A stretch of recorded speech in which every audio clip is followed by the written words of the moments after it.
Welcome to our deep dive into Reconstruction. Yeah, We're going to be exploring a period that's often called a failure, right. but I think you'll agree with me when I say that it's way more complicated than that. Oh, yeah. You've brought us some really intriguing articles and excerpts, and Yes. I'm really excited to kind of dig in and see what surprises we uncover. Yeah. Um, It's a fascinating era, to be sure. yeah? I'm just think about it. Yeah, The Civil War ends, right. the South is in ruins, Yeah. and suddenly you have 4,000 formerly enslaved people Yeah. who need to figure out what freedom actually means Right.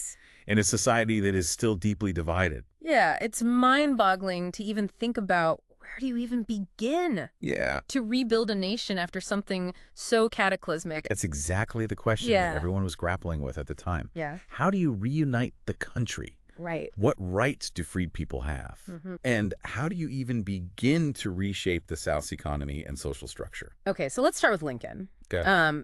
We all know he was tragically assassinated Yeah. before Reconstruction really got underway. Right. But from the sources that you've seen, Hmm. what was his initial vision for bringing the South back into the fold? Well, Lincoln was pushing for what he called the 10% plan. Okay. Basically, once 10% of the state's voters Yeah.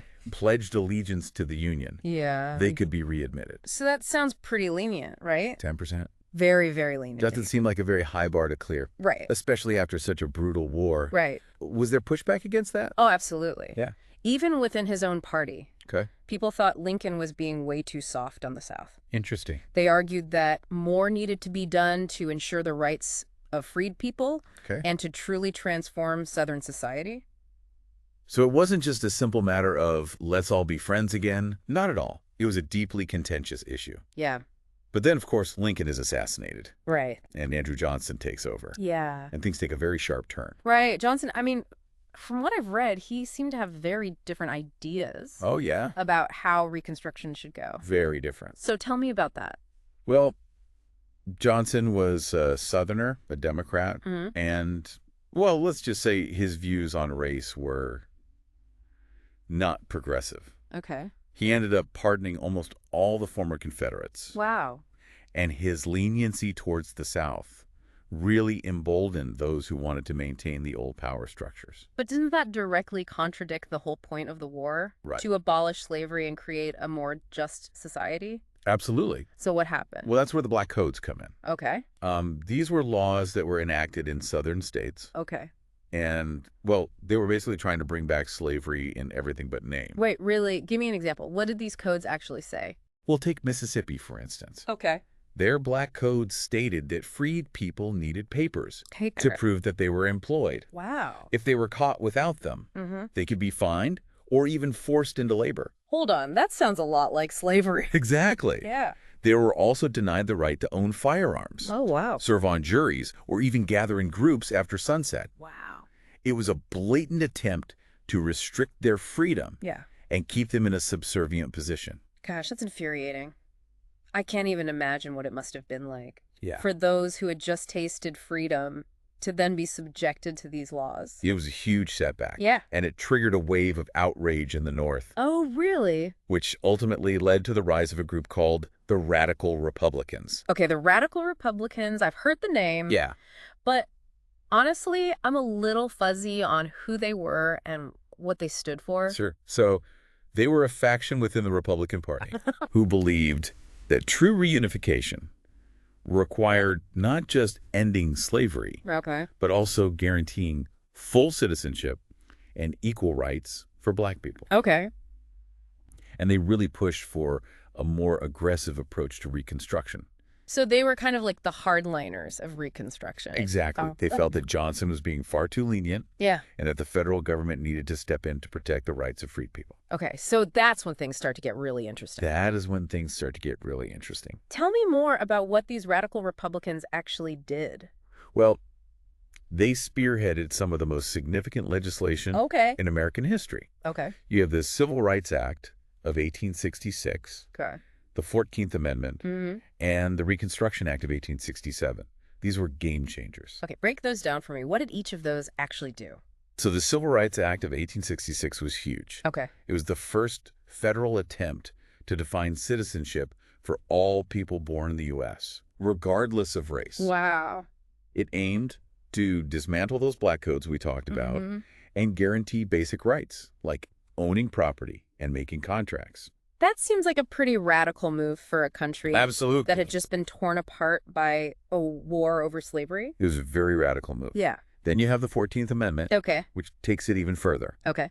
It essentially says that states can't deny any citizen equal protection under the law. Wow. This was a monumental shift in power from the states to the federal government. Wow. So these weren't just like small tweaks. These Right. were fundamental changes to how the country operated. Fundamental change. What about that third one that you mentioned? Right. The Reconstruction Act. That one was even more dramatic. Okay.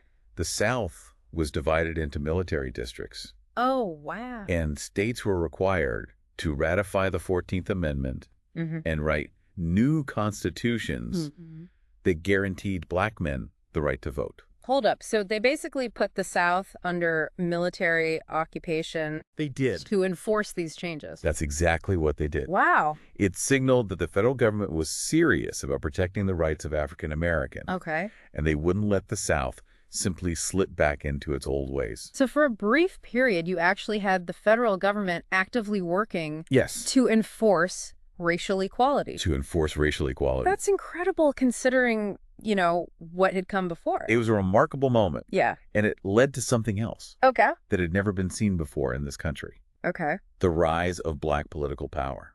Okay, now this is where it gets really interesting. This is where it gets really interesting. So we're talking about black men voting, holding office, shaping policy.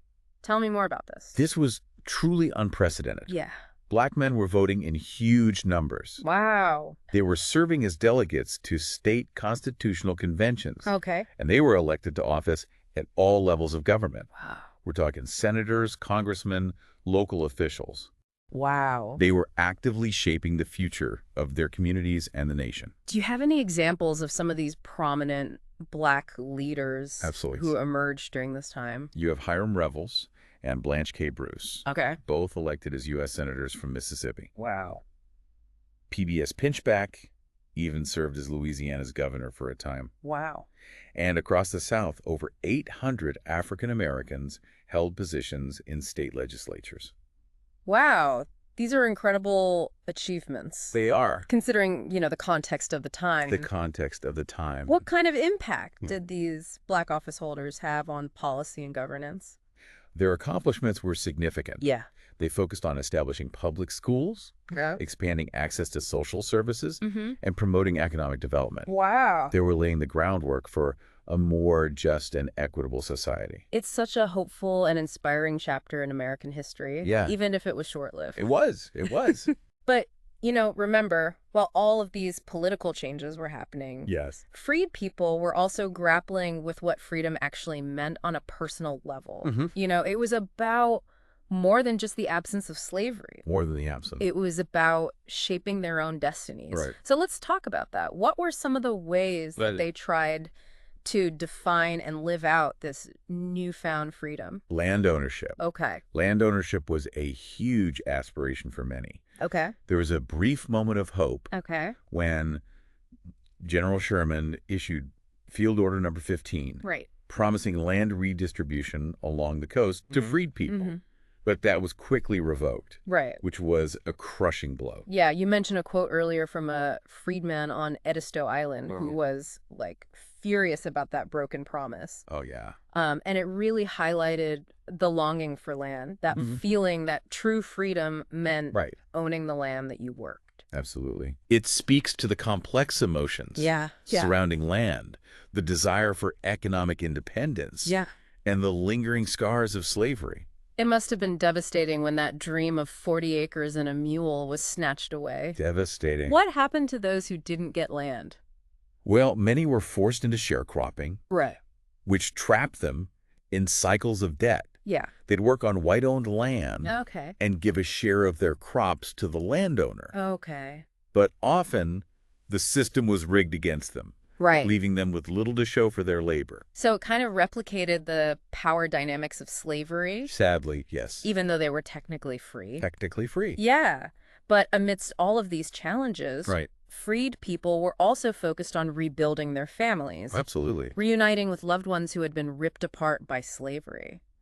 That must have been an incredibly powerful experience. It was an incredibly powerful experience. Yeah. Imagine searching for lost family members Yeah. through newspaper ads, traveling for miles to reconnect. Yeah. These reunifications were a testament to the resilience of the human spirit. Yeah. And of course, education was seen as a key Right. to social advancement and economic opportunity. Absolutely. I can imagine that was a top priority for men. Yeah. Yeah.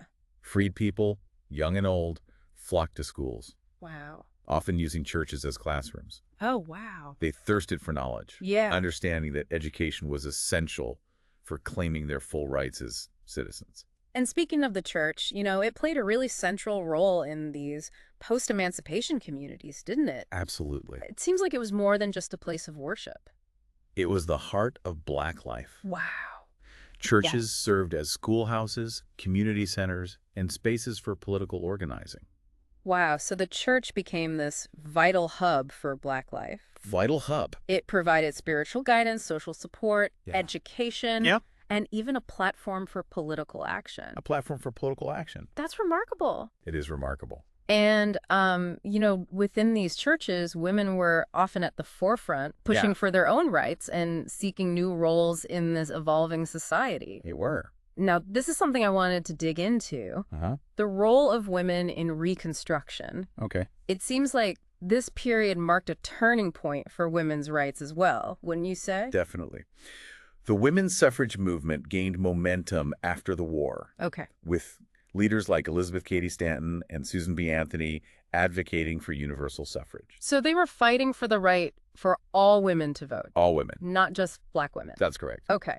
But there was some internal debate about how to, what was the best strategy to achieve that goal? Absolutely. Should they prioritize Black male suffrage first or push for universal suffrage all at once? That was the question. That's a really interesting point. So there were strategic divisions within the movement itself. There were, and it ultimately led to a split. Oh, wow. Stanton and Anthony formed the National Woman Suffrage Association, or NWSA, focusing on a constitutional argument for women's suffrage. Okay. Others who supported the 15th Amendment, despite its limitations, formed the American Woman Suffrage Association, or AWSA. Wait, so they split over the 15th Amendment, They did. which granted Black men the right to vote. Correct. That's fascinating. What were the arguments on each side? Well, Stanton and Anthony believed that focusing on Black male suffrage would further marginalize women, Okay. and that they needed to fight for a constitutional amendment that specifically granted women the right to vote. Okay. Others felt that supporting the 15th Amendment was a step in the right direction, Okay. and that they could address women's suffrage later. So even within the women's rights movement, there were all of these different approaches. And strategic debates. Strategic debates. It really highlights the complexities of this era. It really does. And while the national suffrage movement was gaining steam, Southern women, both Black and white, Yes. were facing their own unique challenges. Absolutely. What were some of those challenges? So white women, especially those from the planter class, Okay. were often trying to maintain their social status and resist the changing social order. Okay. They formed organizations like the Ladies' Memorial Associations to honor Confederate soldiers Oh, wow. and perpetuate the lost cause narrative. So they were trying to hold on to the past Hold on to the past. while Black women were navigating this new reality of freedom. Right. What was their experience like? Black women were fighting for control over their labor and their families. Okay. They faced resistance from white employers and the constant threat of violence. It's a reminder that even though slavery had ended, Right. the struggle for true equality was far from over. Far from over. And sadly, this era also saw a surge in racial violence, It did. particularly aimed at Black communities. We're talking about the Ku Klux Klan, right? Yeah. They were rampant during this period. This is the dark side of Reconstruction. Yeah. The backlash against progress. Yeah. Violence became a tool to suppress Black advancement and restore white supremacy.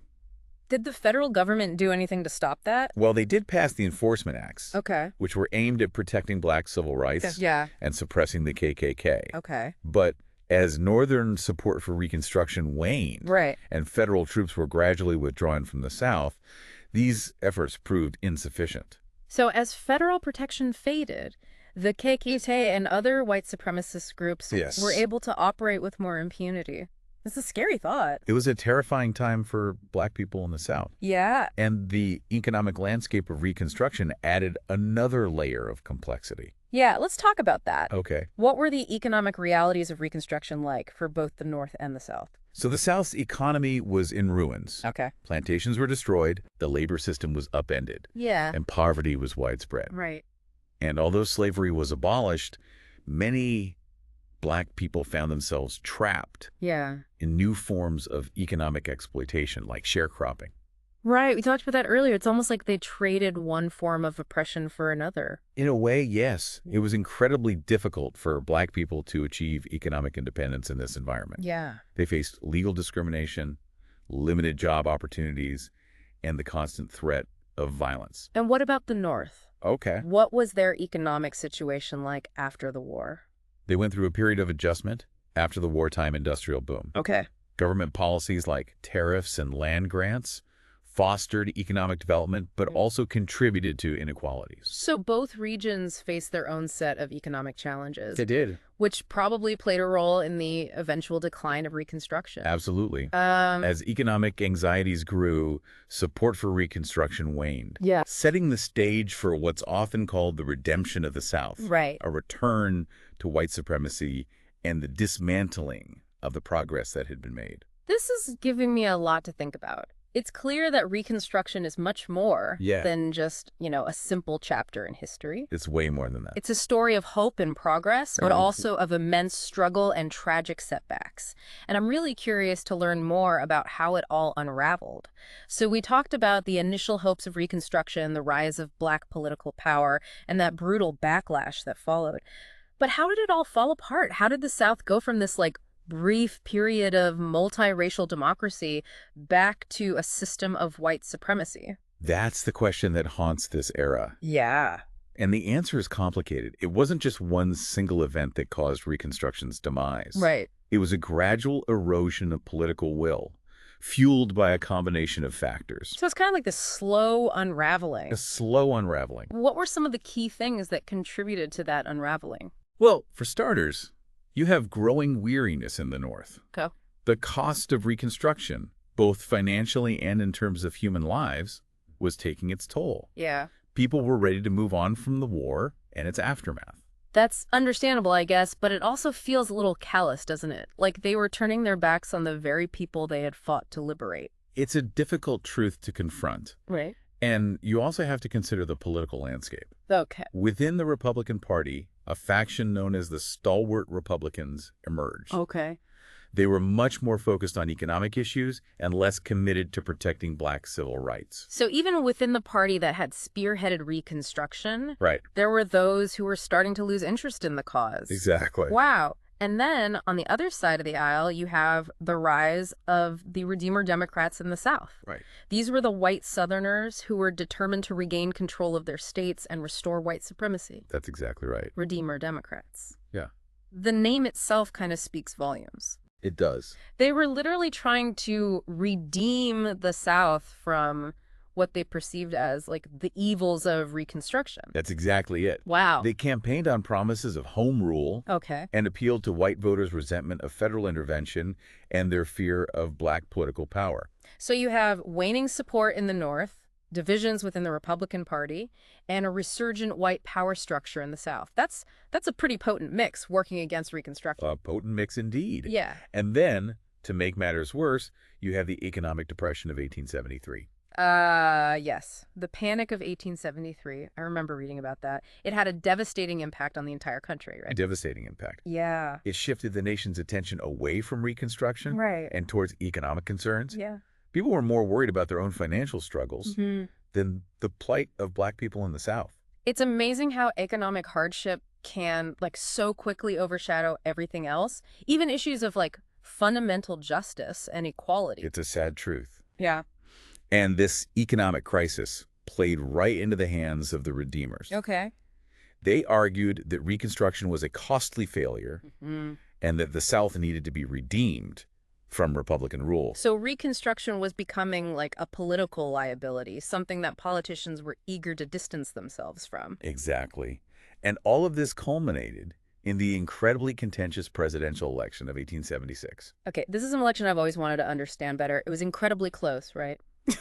And there were all sorts of disputes over vote counts and allegations of fraud. It was a mess. Yeah. The Republican candidate, Rutherford B. Hayes, went up against the Democrat Samuel Tilden, Right? and the outcome hinged on the electoral votes of 3 southern states: Okay. Florida, Louisiana, and South Carolina. And these were states where Reconstruction was still in effect, so there was a lot at stake. Absolutely. These are states where black men were voting in large numbers and holding political office. Yeah. And the election results in these states were incredibly close, with both sides claiming victory. So what happened? How did they resolve this? A special electoral commission was formed Okay. to decide the outcome.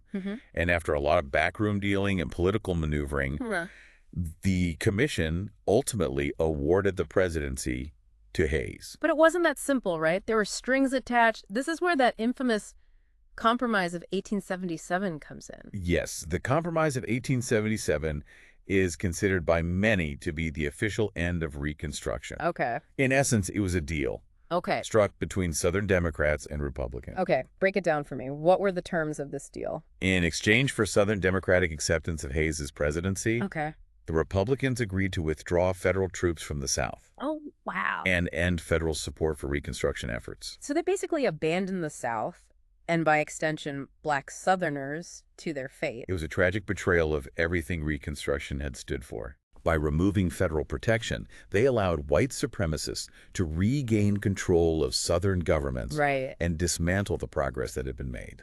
Wow. This is heartbreaking. So much hope and effort, only to see it all crumble away. It's a sobering reminder of how fragile progress can be, Yeah. especially when it comes to racial justice. Yeah. With federal troops gone and Reconstruction effectively over, the stage was set for the rise of Jim Crow, Right. a system of segregation and disenfranchisement that would last for decades. So in a way, the Compromise of 1877 was a victory for those redeemers. It was. They achieved their goal of restoring white supremacy in the South. Sadly, yes. Yeah. But it's important to remember that Reconstruction wasn't a complete failure. Okay. Even though it was ultimately cut short, it had a profound impact on American society. What do you mean? What are some of the lasting legacies of this era, even amidst all the tragedy? Well, for starters, you have the constitutional amendments that were passed during Reconstruction. The 13th, 14th, and 15th Amendments. Right. These amendments abolished slavery, Yeah. guaranteed citizenship, and equal protection under the law Right. to all persons born in the U.S., Right. and granted black men the right to vote. These are like cornerstones of American democracy. Cornerstones. They represent a huge step forward, even though, their full promise wouldn't be realized for generations. Exactly. Yeah. And beyond the legal changes, Reconstruction also inspired a generation of black activists and leaders Okay. who continued the fight for equality long after federal support had faded. So even though Reconstruction was ultimately defeated, it planted seeds of resistance that would continue to grow in the decades that followed. Absolutely. It's a reminder that the struggle for justice is a long and arduous one, with moments of progress and setbacks along the way. It's also a reminder that history isn't just something that happened in the past. Right? It shapes our present and influences our future. That's a crucial point. Yeah. The echoes of Reconstruction can still be felt today Mm. in the ongoing fight for racial justice, economic equality, and voting rights. This has been an incredibly insightful deep dive. We've seen how Reconstruction was this complex tapestry of hope and despair, progress and setbacks. It is. But one thing that's really stuck with me is the incredible resilience of Black people during this era. Yeah. Despite facing unimaginable challenges, they built schools, established businesses, held political office, and created vibrant communities. They did. Their stories are a testament to the human spirit's ability to persevere in the face of adversity. A testament to the human spirit. And those stories continue to inspire us today as we grapple with our own ongoing struggles for justice and equality. It's striking to me just how much the legacy of Reconstruction still resonates today. We're still grappling with a lot of the same issues: voting rights, economic inequality, the struggle for racial justice. It's like these echoes from the past are still ringing in our ears. Yeah, they really are. And I think that's one of the most important takeaways from this whole deep dive. Reconstruction isn't just a dusty chapter in a history book. It's a story that continues to unfold, shaping the present and influencing our future. Absolutely. But I have to admit, it's a bit disheartening to see how those hard-won gains during Reconstruction were so quickly dismantled. It makes you wonder if real change is even possible. I understand that feeling. It's easy to get discouraged when you look at the long arc of history and see how progress can be so fragile, so fleeting. But I think it's important to remember that Reconstruction, despite its ultimate demise, planted seeds that would eventually blossom into future movements for justice and equality. So even though it was ultimately defeated, it wasn't a complete failure. Not at all. Those constitutional amendments that were passed during Reconstruction, the 13th, 14th, and 15th, they laid the groundwork for future legal challenges to segregation and discrimination, and all of the activism and organizing that took place during Reconstruction. That helped to build a foundation for the civil rights movement that would come a century later. That's a really crucial point. It's like they were building a bridge even if they couldn't cross it themselves. Exactly. And think about the Black church, which we talked about earlier. It played such a vital role during Reconstruction, providing not only spiritual guidance, but also social support, education, and a platform for political organizing. Those institutions and networks would prove invaluable in the fight for civil rights in the 20th century. So in a way, Reconstruction created a blueprint for future movements, a legacy of resistance that would be carried forward by generations to come. It did. And that's why it's so important to study this era, to learn from both its triumphs and its failures. Because by understanding the past, we can better equip ourselves to navigate the challenges of the present and create a more just and equitable future. Well, this deep dive has definitely given me a lot to think about. It's been a journey through some dark chapters of American history, but it's also been incredibly illuminating. I agree.